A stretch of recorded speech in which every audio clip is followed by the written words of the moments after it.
আমার মনে হয় সাকিব ভাই থাকলে কম্বিনেশনটা ভালো হয় টিমের, এটা তো সত্যি কথা। সো যদি আসেন খেলেন, অবশ্যই আমি স্টিল বিলিভ করি যে টিমের কম্বিনেশনটা ভালো হবে এবং দলের ওপরে ওই ইম্প্যাক্টটা উনি রাখতে পারবেন।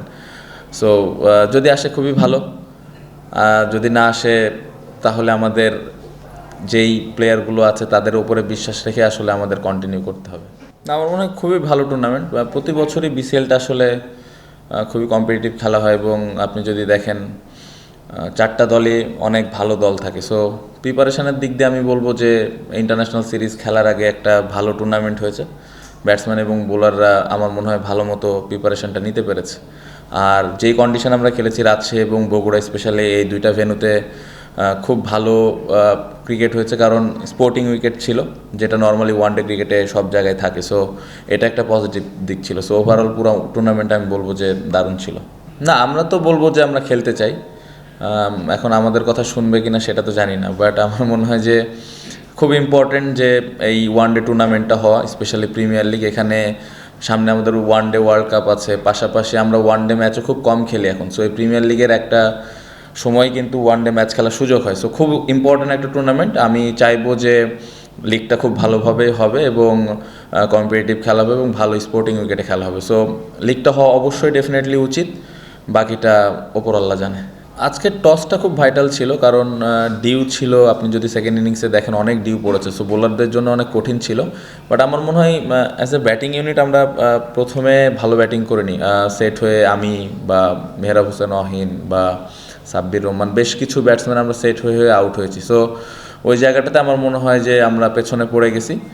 ওভারঅল আমি বলবো যে ব্যাটিংটা যদি আমরা আরেকটু বেটার করতে পারতাম ফার্স্ট ইনিংসে, তাহলে হয়তো সেকেন্ড ইনিংসে বোলারদের জন্য তুলনামূলকভাবে সহজ হতো। বাট আমি এই ম্যাচে বোলারদের কোনো আসলে খুব বেশি দোষ দেখি না, কারণ ডিউয়ের কারণে বল করাটা খুব কঠিন ছিল।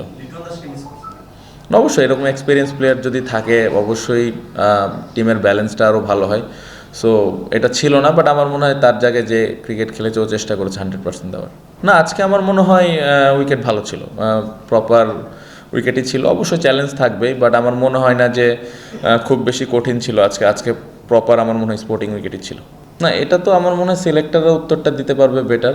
ক্যাপ্টেন আছে, তারা আরও বেটার উত্তর দিতে পারবে, কারণ আমার মনে হয় অ্যাজ এ আপনি যেটা বললেন যে লিডারশিপ গ্রুপের একজন আছি আমি, বা আমি এক্সপিরিয়েন্স ক্রিকেটার, এই জায়গা থেকে আমার টার্গেটই থাকবে আমি কীভাবে ইম্প্যাক্ট রাখতে পারি, কীভাবে আমি কনসিস্টেন্ট পারফর্ম করতে পারি, দলের খারাপ সময়ে কীভাবে আমি পারফর্ম করতে পারি, এটাই আমার কাজ। আমার মনে হয় সিলেকশনের বিষয়গুলো নিয়ে কোচ, ক্যাপ্টেন এবং সিলেক্টররা আরও বেটার আইডিয়া আপনাকে দিতে পারবে। আমার কাছে মনে হয় লাস্ট 1-1.5 বছর অনেক বেশি টি-20 খেলা হয়েছে। সো এটা একটা কারণ হতে পারে, ব্যাটসম্যানদের মাথায় সবসময় এই জিনিসটা কাজ করছে, স্ট্রাইক রেট, বড় শট খেলা।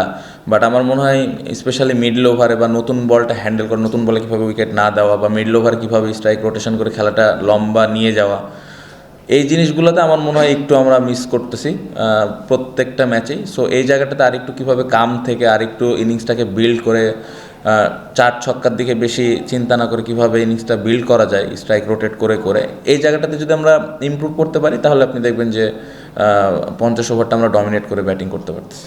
আমার জানার দরকার নাই, কোচ ক্যাপ্টেন জানলে হয়। বাট আমার মনে হয় সাকিব ভাই থাকলে কম্বিনেশনটা ভালো হয় টিমের, এটা তো সত্যি কথা। সো যদি আসেন খেলেন, অবশ্যই আমি স্টিল বিলিভ করি যে টিমের কম্বিনেশনটা ভালো হবে এবং দলের ওপরে ওই ইম্প্যাক্টটা উনি রাখতে পারবেন। সো যদি আসে খুবই ভালো, যদি না আসে তাহলে আমাদের যেই প্লেয়ারগুলো আছে তাদের উপরে বিশ্বাস রেখে আসলে আমাদের কন্টিনিউ করতে হবে।